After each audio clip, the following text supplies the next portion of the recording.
Prince Harry has issued a startling claim.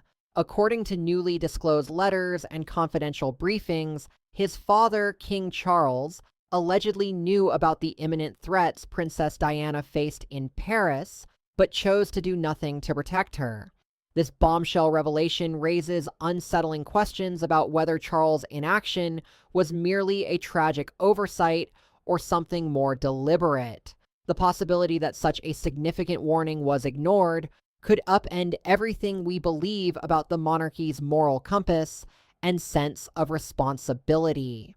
Before we dive into these revelations, please remember to give this video a thumbs up, subscribe, and turn on notifications so you won't miss any breaking updates. On an otherwise typical London evening, a sudden discovery behind Kensington Palace's grand doors threatened to shake the very foundation of the royal household. Prince Harry, delving into private records he had long overlooked, stumbled upon evidence that potentially rewrites history, evidence tying his own life's journey to one of Britain's most devastating moments, the tragic 1997 car crash in Paris that claimed Princess Diana's life. Most people can recall exactly where they were on August 31st, 1997, when Diana's death was announced. The nation, in fact, the entire world, mourned openly. Candles lit city sidewalks, heartfelt messages piled up around palaces, and the atmosphere remained thick with shock. Diana, often referred to as the People's Princess, was only 36 when her life ended so abruptly. In that wave of grief, whispers of hidden conspiracies quickly emerged. The swirling rumors never truly went away, casting a lingering shadow over the royals. Now, decades on, Harry has brought forth documents that could either verify and intensify these lingering suspicions or silence them altogether. Tucked away in a secluded section of Kensington Palace, he found letters and confidential briefings addressed to King Charles III, warnings about potential dangers in Paris that detailed actual threats against Diana. These messages, demanding urgent intervention, appear to have gone unheeded. For Harry, this newfound knowledge felt like a punch to the gut. At 30-something, with a family of his own, he read every word with mounting horror.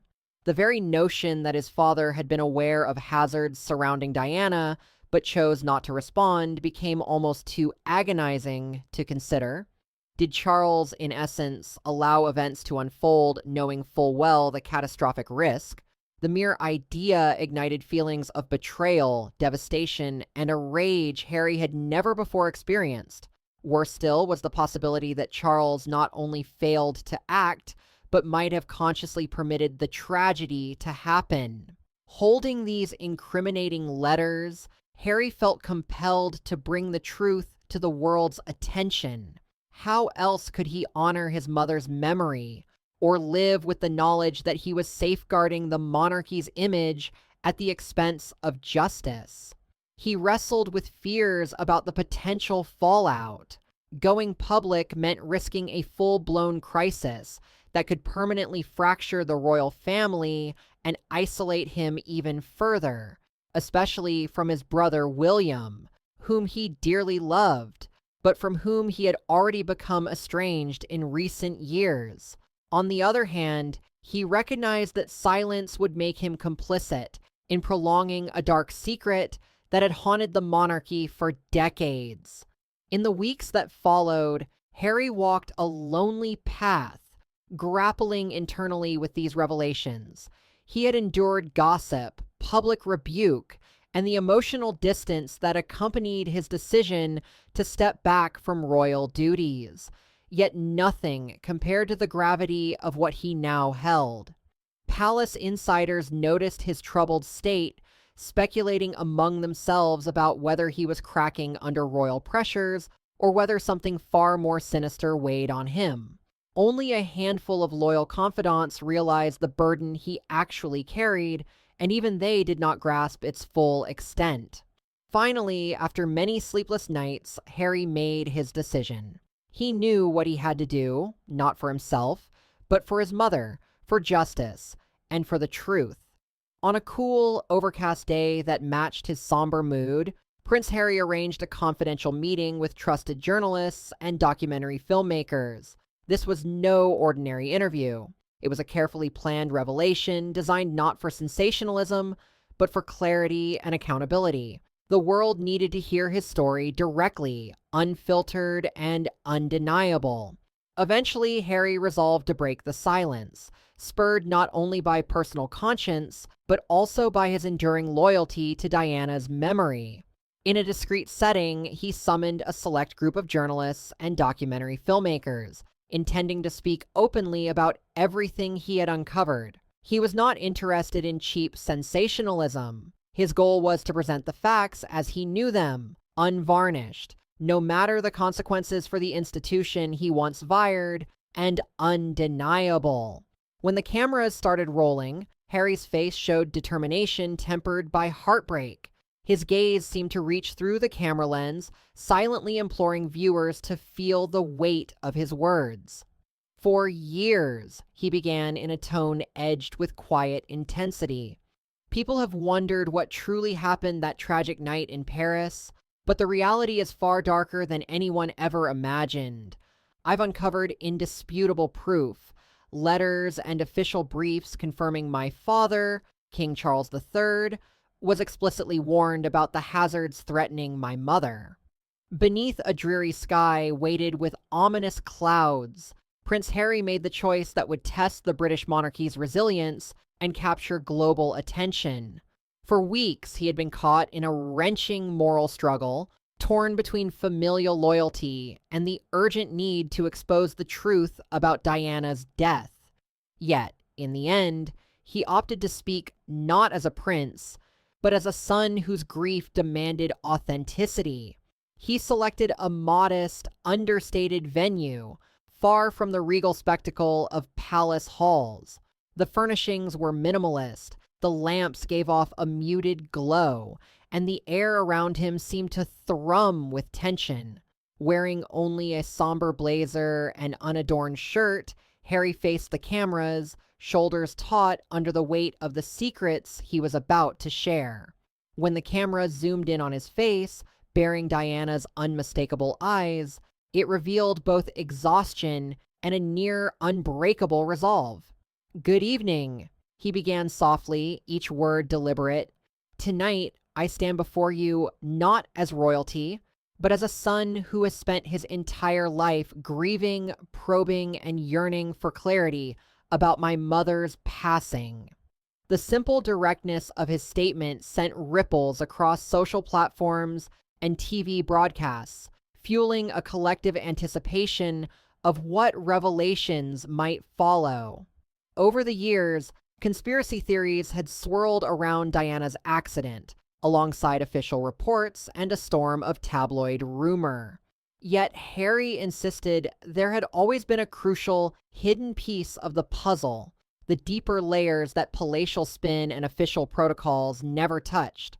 He revealed that Diana had confronted very real threats in Paris, substantial, documented threats, and that King Charles III, informed of them, chose inaction.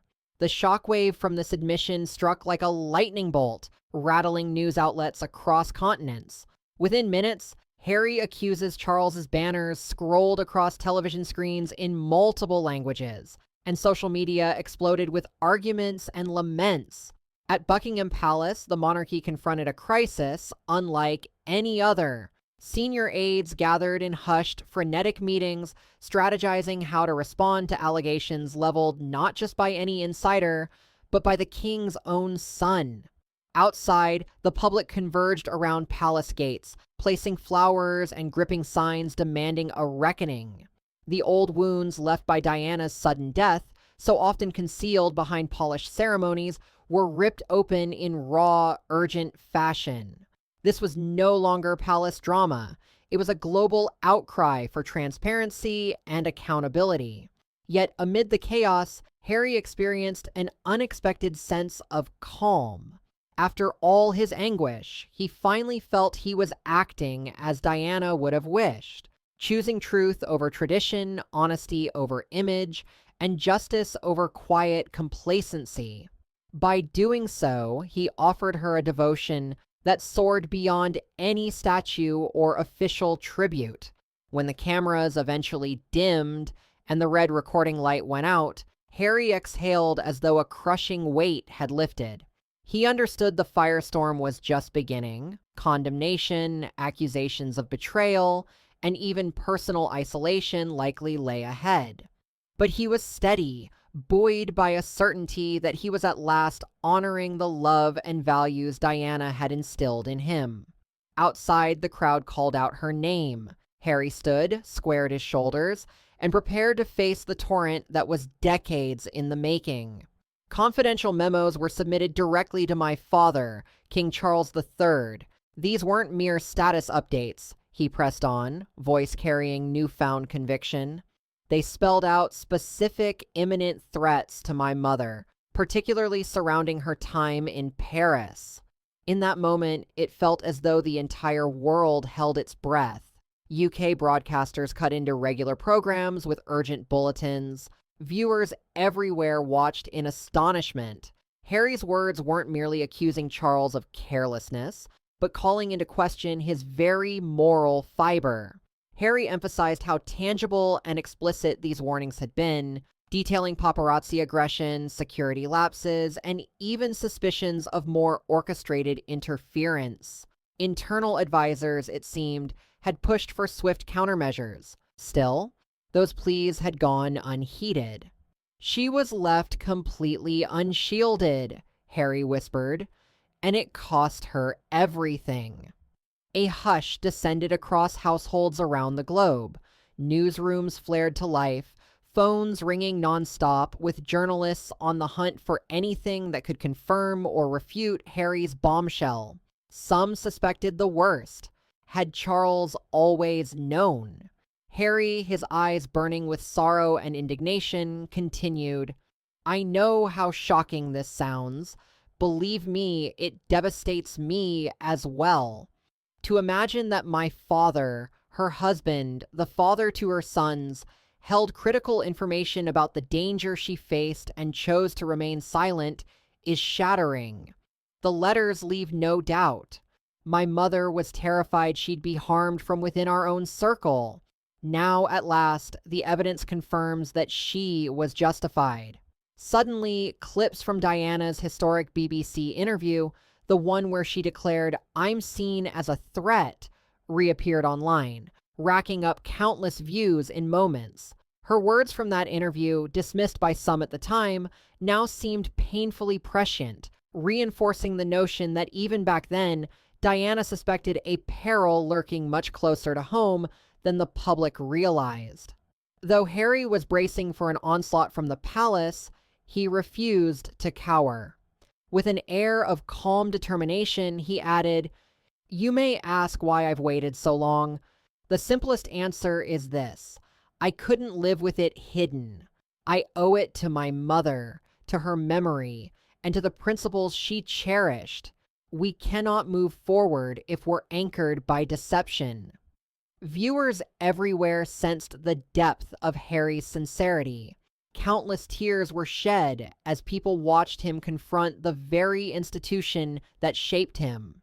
It was both riveting and heartbreaking to see a man who had never known a private life boldly confront centuries of unspoken tradition.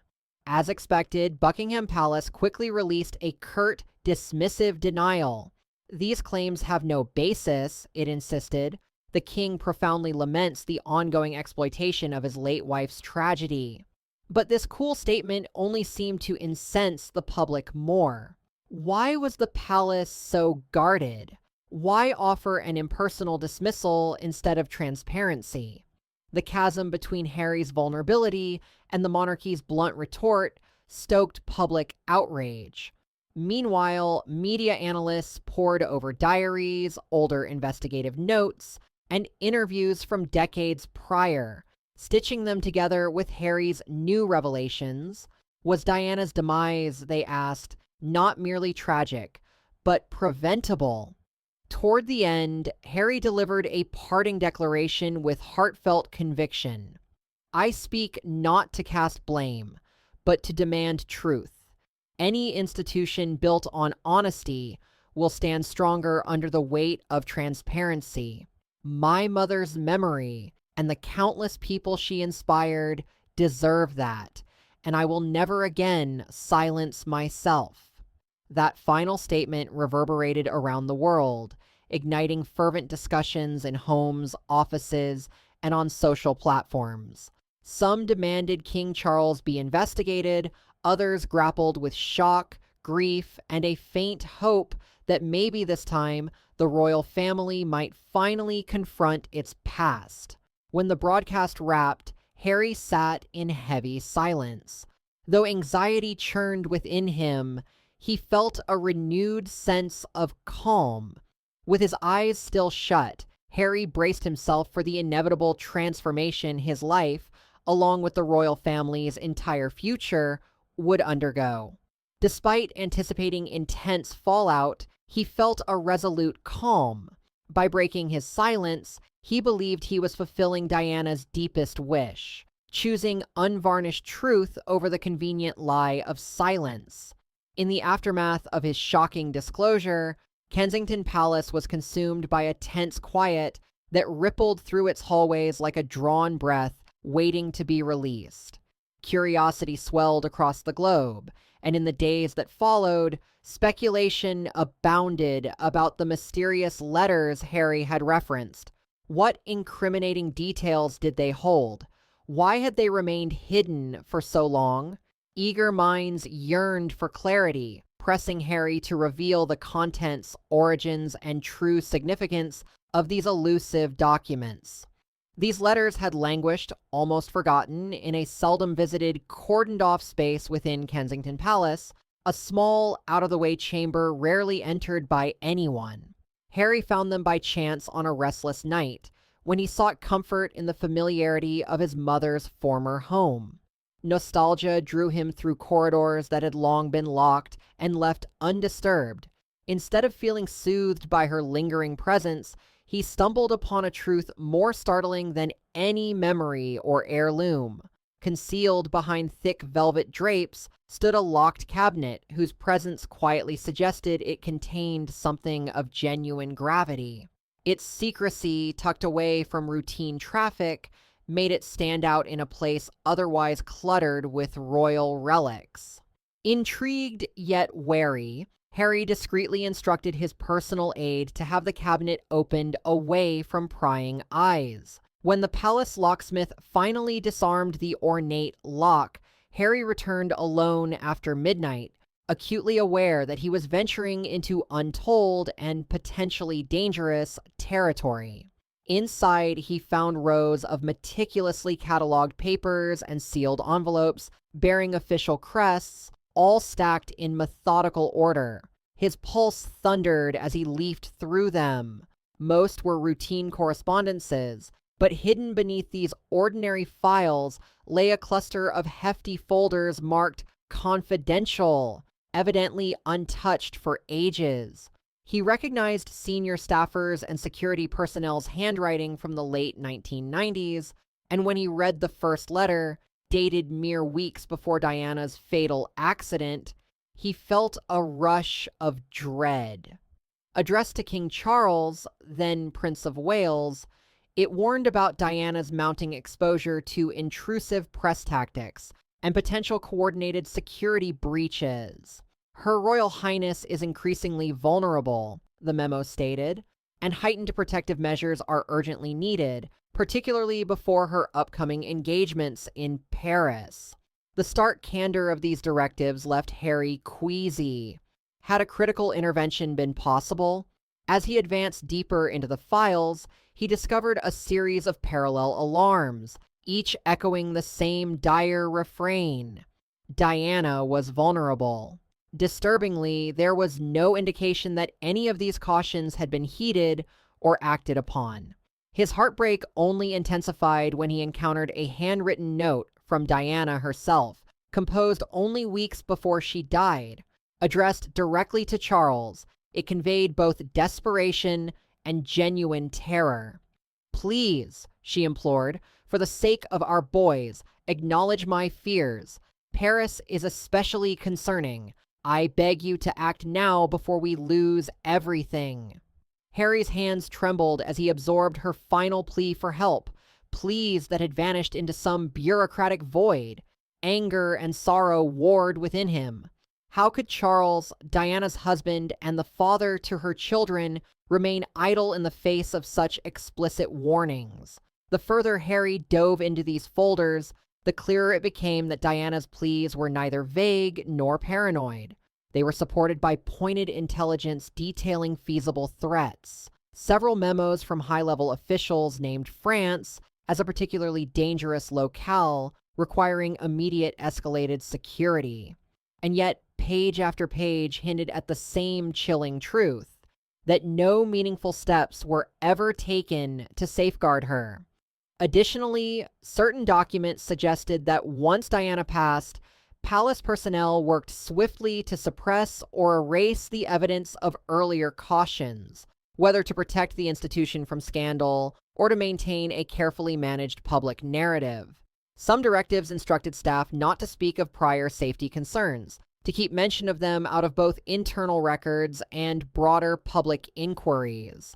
Realizing the scope of this concealment felt like a final knife twist to Harry, revealing how thoroughly the monarchy had insulated itself from consequences. Each evening, Harry wrestled with how to proceed.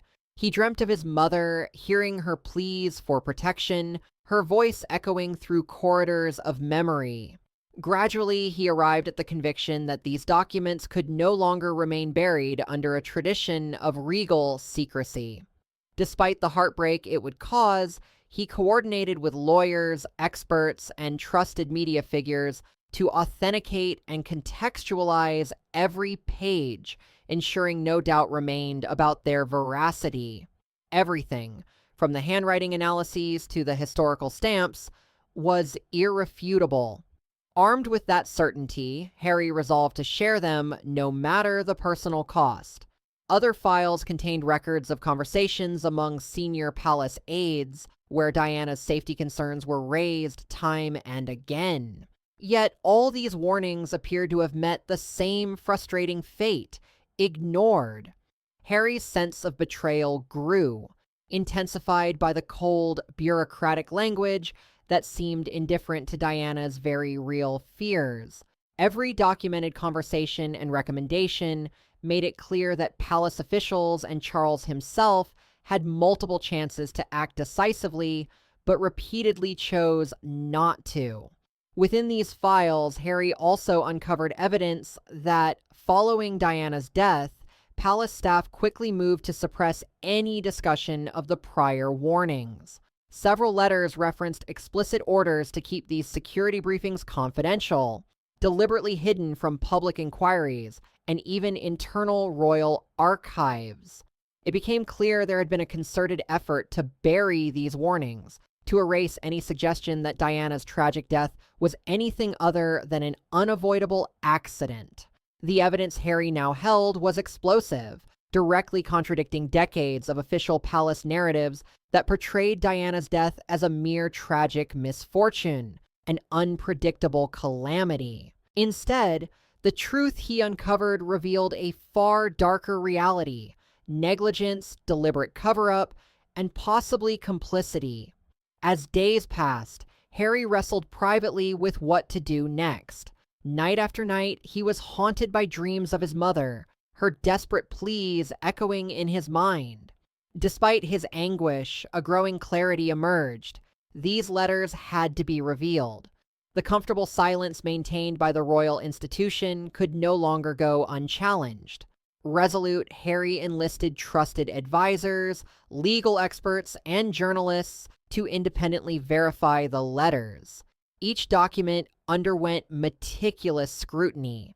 Handwriting, dates, and official signatures were authenticated beyond doubt.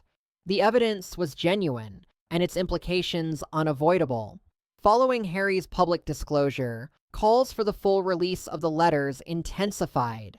Legal teams debated the ramifications. Constitutional experts weighed the potential fallout.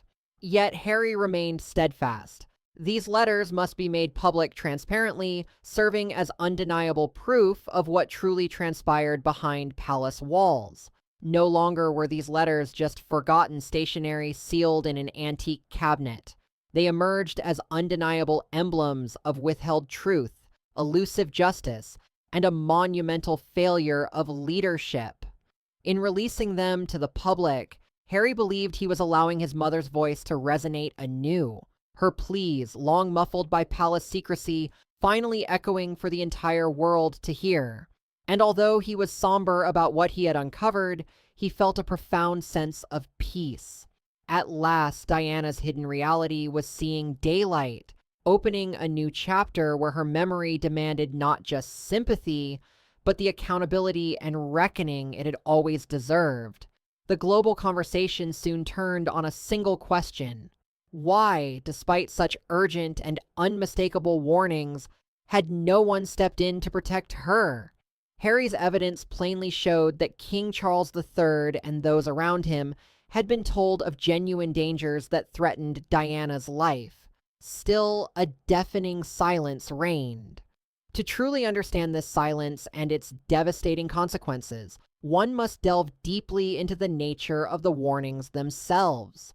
To truly understand this silence and its devastating consequences, one must delve deeply into the nature of the warnings themselves.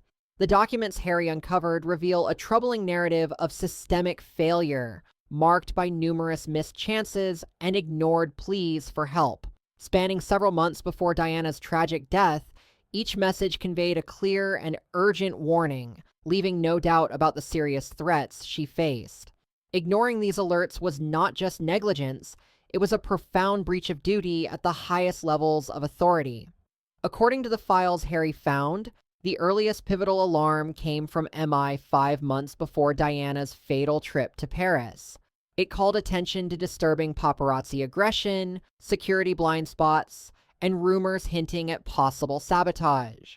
The language was decisive, urging the palace to bolster her protection swiftly, particularly during any foreign visits. Yet King Charles never officially acknowledged this grave notice. No additional security protocols appeared, no newly assigned protection, not even a polite confirmation that the message had been read. Observers saw this as more than negligence. It carried the stench of a willful, dangerous disregard. The intelligence warnings escalated in frequency and detail as the weeks wore on. They described suspicious individuals showing up at Diana's usual lodgings, especially the Ritz Hotel in Paris, where she would spend her final hours. Advisors specified that she should avoid public appearances without fortified protection, emphasizing serious risks in that specific locale. But the same maddening silence reverberated. No directive was recorded, and Diana's security arrangements remained painfully inadequate. Some royal insiders later described an atmosphere of purposeful neglect. Rumors hinted that Diana's concerns were brushed aside as manipulative or overstated. Behind closed doors, senior officials dismissed her repeated alarms as dramatic, even with official reports validating her fears. Former royal bodyguards, emboldened after Harry's revelations, talked about a system that treated every claim from Diana as emotional theater. One retired officer depicted a stifling sense of futility, remarking, "It felt as if we were shouting into a void. Nobody at the top wanted to acknowledge or address the risk." Historians drew parallels to older failures in royal security, underscoring that the monarchy's siloed nature often undermined quick or sensible decision-making. In Diana's case, her troubled relationship with Charles, amplified by their public divorce, added a toxic layer. Some aides later confessed that Diana's warnings found little traction simply because she, rather than someone more acceptable, was voicing them. Public fury intensified as reports highlighted Charles's personal attitude toward Diana during those tumultuous months. Their hostility was widely reported, but few realized that her safety might have been compromised by these emotional rifts. Disturbingly, numerous testimonies surfaced describing Charles's indifference or outright irritation at the notion that Diana needed extra protection. One aide recalled him disparaging her as someone who thrives on drama, effectively brushing off her tangible fears. These private remarks, exposed at last, showcased a monarchy more preoccupied with internal divisions than with safeguarding a mother of two royal heirs. Another leaked memo was particularly harrowing. It laid out a scenario almost identical to Diana's final moments: an escape from a high-end venue, swarmed by paparazzi, culminating in a reckless chase. Security experts had pleaded for decoy cars, stronger convoys, and tighter collaboration with local authorities. Still, those proposals vanished into a bureaucratic black hole, never acted upon. Reading about these abandoned recommendations brought anger and heartbreak in equal measure, reinforcing the suspicion that Diana's violent end could have been averted with even a minimal change in procedure. Further investigations uncovered even more damning evidence. Several senior aides admitted privately, after Diana's death, that they had briefed Charles multiple times about the credible threats identified by intelligence agencies. Charles reportedly responded with impatience and irritation, dismissing the warnings as overreactions or distractions from more important royal matters. One aide recalled a distressing meeting where Charles allegedly said, "Diana always exaggerates everything. She enjoys playing the victim to gain sympathy." Such dismissive remarks, now public, reveal a troubling mindset at a critical moment. Another internal memo, now infamous, described a scenario eerily similar to the circumstances that would ultimately lead to Diana's death. It detailed the vulnerability of vehicles leaving high-profile venues while being aggressively pursued by paparazzi, a scenario that, tragically, played out in real life. Months earlier, events that would ultimately culminate in Princess Diana's tragic accident in the Pont de l'Alma tunnel had been ominously foreshadowed. Security experts had explicitly advised implementing protective measures, such as deploying decoy vehicles, strengthening security convoys, and ensuring coordinated police involvement. As the evidence accumulated, one damning conclusion stood out. By ignoring repeated pleas for intervention, Charles and key palace figures had recklessly placed Diana in mortal jeopardy. This truth fueled widespread shock and grief. How could the father of her children fail to shield her from such a preventable fate? Psychologists weighed in, positing that Charles's reservations might have been rooted in resentment or overshadowed by lingering bitterness, emotional entanglements that blinded him to her genuine risk. Yet no amount of theorizing could soften the public's sense of betrayal. At best, his inaction amounted to a catastrophic lapse in judgment. At worst, it bordered on complicity. It also became obvious that Charles wasn't alone in this failing. Top-level aides and security heads admitted that they'd felt an implicit directive from on high to minimize Diana's anxieties. By refusing to challenge orders or stir conflict, they participated in a culture of fear and compliance, a system so paralyzed by hierarchical demands that it allowed a beloved public figure to be abandoned. Tragically, this inaction culminated in a tragedy that still reverberates through modern history. With Harry's revelations, pent-up outrage now found a clear target. Voices clamored for an independent inquiry, both in the UK and internationally, to examine the institution's role in Diana's death. Observers likened Harry's exposé to a reckoning, Diana's memory demanding that a half-buried scandal finally see the light of day. Prince Harry's second address to the public arrived with a weighted calm, each word carefully measured, his tone restrained, yet anchored by an unwavering resolve. He underscored that turning a blind eye to the alarm bells surrounding Princess Diana's safety went far beyond mere negligence. In his view, it amounted to a conscious betrayal of moral and ethical standards. "I have made these documents public to secure accountability," he told the cameras, his voice projecting quietly but clearly. "My mother deserved better. We all deserve better from those entrusted with power." It was a statement that echoed around the world, intensifying an already fervent demand for transparency and justice. Globally, voices called on King Charles III to confront these ignored warnings openly, to explain his decisions, and to provide clarity to the public. Yet, Buckingham Palace responded with unsettling silence, offering only brief statements that dismissed the allegations without meaningful engagement or explanation. This silence, starkly contrasting with Harry's courageous openness, deepened public mistrust of the monarchy. Harry's revelations had inflicted lasting damage on the institution's credibility, prompting widespread questioning not only of past actions, but also of current accountability. Before long, these disregarded warnings about Diana's safety began to symbolize a systemic breakdown in how the institution itself operated, a breakdown warranting urgent public scrutiny. As reporters and commentators across the globe continued to dissect each piece of evidence, it became increasingly clear that these warnings were not the result of some minor oversight.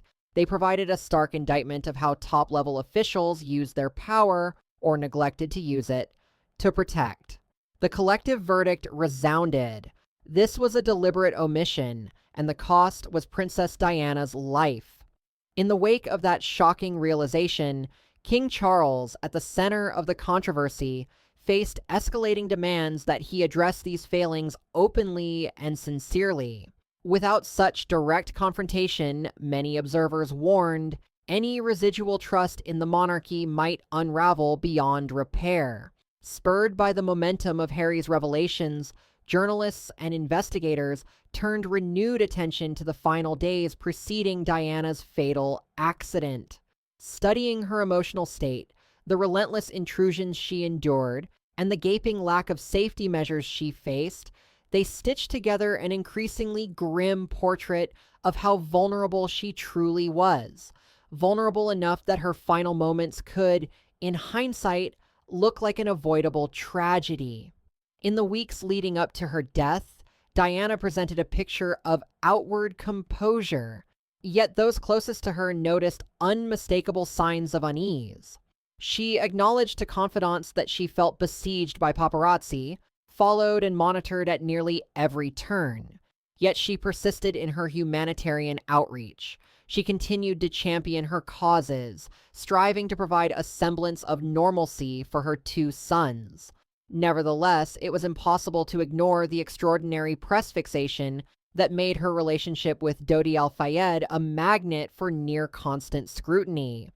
This relentless attention had a multiplier effect.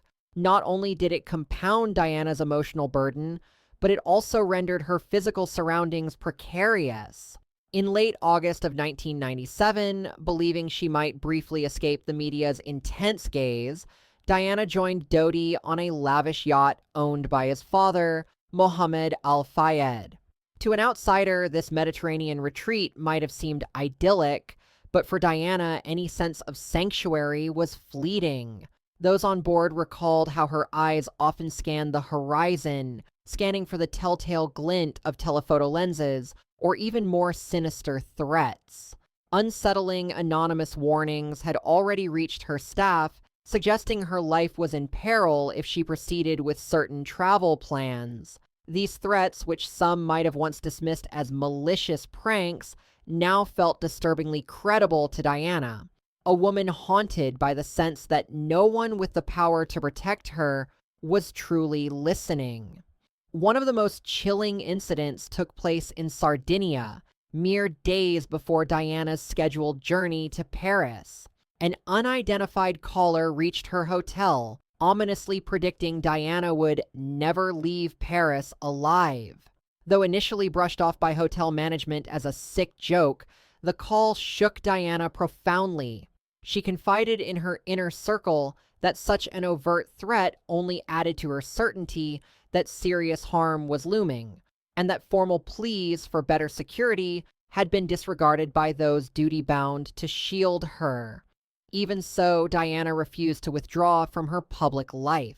She pressed on, her commitment to her causes standing as a testament to her courage and empathy, even as each passing day brought fresh dread of what might lie ahead. In the final week before her death, tensions were palpable. Arriving in Paris on August 28th, Diana and Dodi hoped the Ritz Hotel, owned by Al-Fayed, could offer a measure of privacy or at least respite from unrelenting media attention. Instead, witnesses described her looking increasingly rattled, glancing over her shoulder whenever she entered or exited a room, her anxiety plain to see. Several employees remembered overhearing Diana voice her misgivings about inadequate security safeguards, which she believed left her far too exposed. Attempts to voice these fears to palace representatives reportedly went unanswered or were treated as overly dramatic, in keeping with a pattern that intelligence archives had already revealed. August 30th marked her last full day alive. She spent part of it quietly visiting a few local landmarks, striving for a moment of normalcy that was nearly impossible to achieve under the scrutiny she faced. Friends who saw her that day described her mood as subdued, as though she carried an invisible weight. She spoke tenderly about William and Harry, expressing a keen maternal sorrow at her physical separation from them and an abiding fear for their well-being if anything were to happen to her. That evening, she and Dodi intended to dine out, but upon being confronted by a throng of photographers outside the hotel, they were forced to abandon those plans and dine privately at the Ritz. Observers noted that Diana, who was typically adept at maintaining a poised public demeanor, now appeared genuinely unsettled. Hotel staff recounted how, upon her return to the suite, she looked palpably worried and even confided to a bodyguard that she couldn't shake the feeling there were those actively seeking her harm. Words that eerily aligned with intelligence warnings first issued months before. Sometime close to midnight, a hastily arranged departure took shape. Decoys were organized by hotel security in a bid to divert photographers camped out front, yet these efforts were marked by poor coordination and inadequate staffing. Diana, uneasily aware of the plan's flaws, nonetheless boarded the Mercedes S280 with Dodi, driver Henri Paul, and bodyguard Trevor Rees-Jones. What she could not have known was how dire the next minutes would be.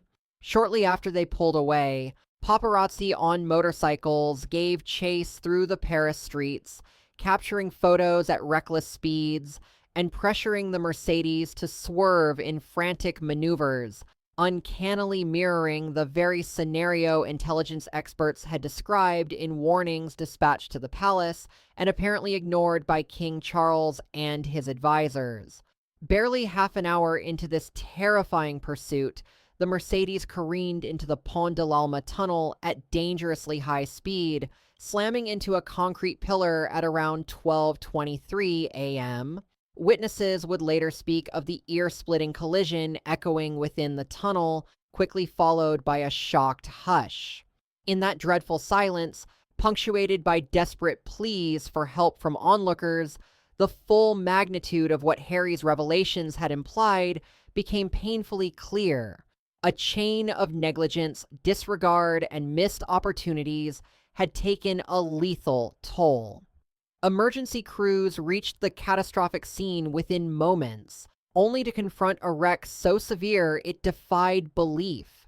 In the mangled remains of the Mercedes, driver Henri Paul and Dodi Al-Fayed were found with injuries so devastating that they were officially pronounced dead almost on arrival. Diana, grievously wounded, yet initially clinging to consciousness, murmured desperate pleas to the rescuers gathered around. "Tell William and Harry I love them," she repeated, her voice frail but urgent, fixated on her two sons' well-being as she hovered between life and death. Though her condition was dire, Those fragments of consciousness revealed Diana's last fragile thoughts, an unyielding love for her children she feared she would never see again. Onlookers and first responders were haunted by her agonized whispers, powerless to halt the irreversible damage her body had suffered. Paramedics fought heroically against time, but within hours of being rushed to Paris's Pitié-Salpêtrière hospital, Diana's flame was extinguished at the age of only 36. Word of her passing reverberated across the globe, unleashing a grief so vast that shock and confusion momentarily overshadowed everything else. Now, with Prince Harry's startling disclosures, the resonance of Diana's final moments has deepened. Her fears, repeatedly conveying her desperate need for enhanced protection, were disregarded by the very figures tasked with her safety. In hindsight, these overlooked concerns echo with a cruelly prophetic tone. The reconstructed timeline of her final days, assembled from eyewitness accounts, security logs, and private recollections, exposes an unbroken chain of mounting danger and spiraling emotional distress, both of which the palace is now seen to have brushed aside. Looking back, it becomes painfully clear that the monarchy's systemic inaction on urgent warnings directly shaped the environment leading to this catastrophic crash. Harry's revelations have sparked a worldwide reckoning, forcing people everywhere to realize that the stretch of days preceding Diana's car accident was not just a footnote to history, but a pivotal testament to betrayal, institutional neglect, and the crushing cost of unspoken truths. Against this backdrop of unsettling facts, Harry's decision to share these details challenges the public to reflect on the grave implications. Diana's demise cannot be written off as a simple misfortune. It was, as the evidence now reveals, a tragedy that might have been averted had her alarms not fallen on deaf ears at the highest levels of power. The night of August 30th and the early morning of August 31st, 1997, formed an awful convergence of fateful elements, culminating in Diana's death. For Harry, it remains painfully plausible that every element converging on that night could have been prevented. To grasp the weight of these claims, one must revisit the minutes of Diana's final hours, traced meticulously through statements by witnesses, security footage, paramedic testimonies, and newly revealed information from palace insiders. That evening, Diana and Dodi were dining inside the Ritz Hotel in Paris. Initially, they had intended to venture out to a prominent local restaurant, but aborted those plans when an onslaught of paparazzi swarmed them, returning them in haste to the Ritz. Observers in the hotel described Diana as visibly unsettled. She seemed incapable of shaking off the sensation that cameras were lurking at every threshold. Just after 10 p.m., her anxiety spiked markedly. Hotel personnel tried half-hearted measures to throw the paparazzi off her trail. At around 11 p.m., Dodi decided they would leave via a back exit instead, hoping such a move would grant them a quiet escape. Yet this plan was pushed forward with minimal caution. At roughly 12:15 a.m. on August 31st, Diana and Dodi slipped through the rear door of the Ritz, stepping into a waiting Mercedes-Benz S280 driven by Henri Paul, the hotel's acting security manager, with Trevor Rees-Jones assigned as her protective detail. Witnesses described the chaotic scene outside. There was no firm perimeter, no systematic arrangement, just a frantic attempt at secrecy that proved wholly inadequate. Despite the best attempts to conceal the departure, photographers spotted her instantly, and the chase began.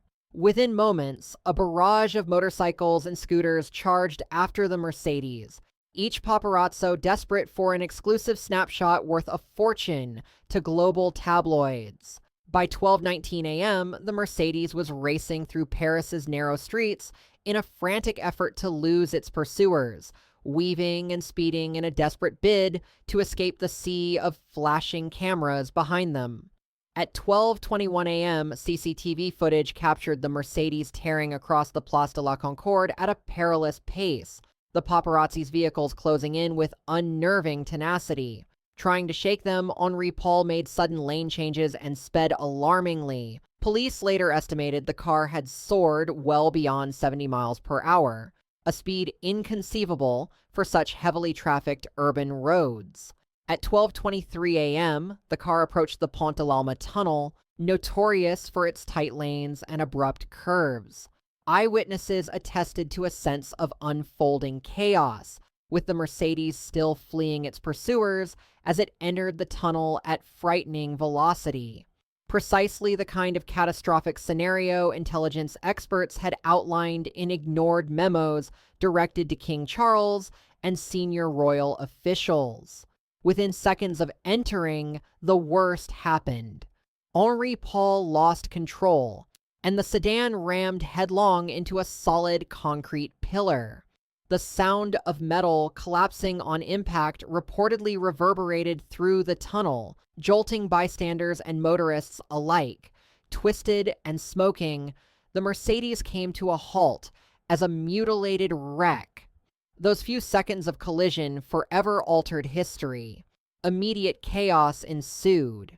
Shaken onlookers attempted to offer assistance, but a number of photographers persisted in capturing images of the dire scene, even hindering rescue attempts in their pursuit of a career-defining photo. At 12:26 a.m., the first frantic calls to emergency services were made. About 4 minutes later, ambulances were pulling up. Medics found a catastrophe beyond words. Henri Paul and Dodi already beyond saving, and Diana battered and fighting for her life. Despite massive trauma and near unresponsive condition, she still clung to a flicker of consciousness.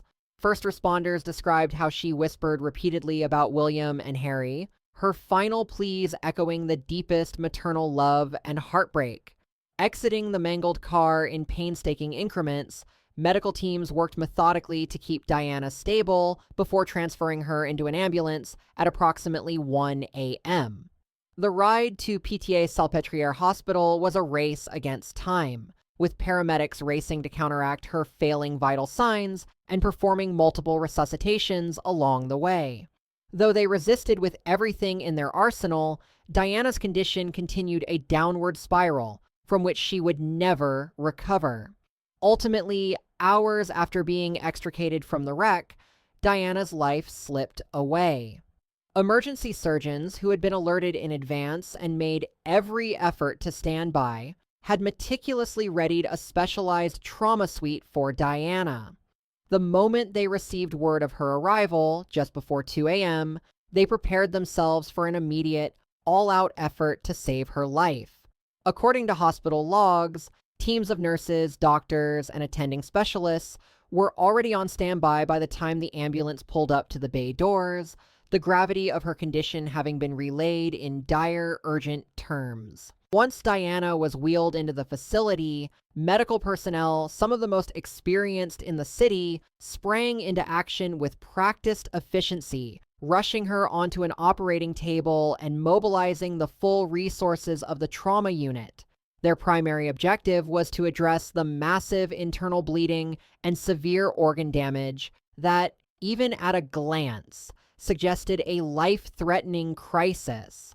For nearly 2 painstaking hours, they worked frenetically, transfusing large amounts of blood, opening surgical access points to repair lacerated tissues, and employing every emergency procedure at their disposal. The medics who later spoke about that night described the scene as one of unsettling intensity. Trays of instruments circulating, hushed commands being barked out under the bright lights, and beads of sweat forming on the brows of surgeons who fought, minute by minute, to restore a semblance of stability to her failing body. It was a battle waged simultaneously on multiple fronts, trying to curtail her blood loss while also tending to compromised organs. Despite their collective skill and dedication, the clock proved a merciless opponent. By 4 a.m., Diana's once strong heartbeat could no longer be roused, despite repeated interventions and resuscitation efforts. The lead surgeon pronounced her dead, a confirmation that sent a somber ripple through the team. For some, it was a moment of profound heartbreak, a shared recognition that no matter how capable or driven they had reached the outer limit of what medical science and raw determination could accomplish. At nearly the same time, back in Britain, confusion and tension mounted inside the palace. Several aides, jolted awake from their beds, scrambled to assemble reliable information on the accident that had occurred just hours before. In those initial moments, details were murky. Some dispatches described Diana as gravely hurt, while others relayed conflicting updates that left official channels guessing about the precise nature of her injuries. Soon enough, it became disturbingly clear that her life was in serious jeopardy. Senior palace staffers later acknowledged that Prince Charles was given a direct briefing within an hour of the crash, yet his response remained markedly subdued. In a file subsequently made public, he is documented to have remarked that the accident was tragic but not surprising, an oddly detached reaction in the wake of so many specific warnings about threats to Diana's safety. Amid the swirling uncertainties, few at the palace took immediate, decisive steps. No direct lines were opened with French authorities to coordinate possible emergency measures or glean accurate real-time updates, nor did a directive go out to dispatch any royal envoy to Paris. The atmosphere of inaction was as baffling as it was disquieting, given the dire circumstances. Meanwhile, half a world away, millions were waking up to fragments of breaking news alerts. First, that Diana had been in a horrific car crash. Then, that she was in critical condition. And finally, within a painfully brief window, that she was gone, having succumbed to her injuries despite the best attempts of one of Paris's leading hospitals. Why was Diana traveling at such perilous speeds? Were sufficient safety measures in place? And why was she being pursued so aggressively despite known threats to her well-being? In the hours and days that followed, palace representatives issued carefully crafted statements expressing official sorrow. The earliest explanation for the crash pointed to personal negligence, especially on the part of the driver, yet this theory paradoxically stoked even more skepticism instead of calming the public's suspicions. Many struggled to grasp how such a monumental lapse in security could have transpired, why someone apparently so compromised was responsible for protecting two high-profile individuals. That sense of confusion only deepened when Muhammad Alfi, father of Dodi Alfid, publicly charged the British authorities with deliberately engineering the fatal crash to prevent Diana from marrying his son, an explosive claim that quickly dominated media narratives. His statements, widely disseminated, accused British authorities of orchestrating the accident to prevent Diana from marrying his son, a highly controversial theory that quickly dominated media narratives. Although many initially dismissed these claims as far-fetched, they struck a chord with an already doubtful public. In London, crowds gathered almost instantly outside both Buckingham Palace and Kensington Palace, both mourning and protesting in one breath. They piled flowers and mementos while carrying signs accusing the palace of negligence and demanding to know why repeated red flags had supposedly gone unheeded. This very public uprising of doubt was profoundly unsettling for a royal family used to managing its image with practiced discipline. Within hours, the British government pledged a full investigation to reassure the public that nothing was being hidden. But as details continued emerging, that initial confidence evaporated. Official statements from French and British spokespeople often appeared guarded or at odds with one another, fueling a sense that the truth was being selectively disclosed or possibly withheld. A portion of the French investigative findings attributed the tragedy to the paparazzi's intense pursuit, as well as glaring oversights in Diana's personal security, each of which was consistent with the earlier warnings. Yet the public's faith deteriorated further when autopsy and medical records were released piecemeal and accompanied by what felt like cryptic or evasive rationales. Given Diana's global stature, the incomplete disclosures on such crucial evidence looked suspect.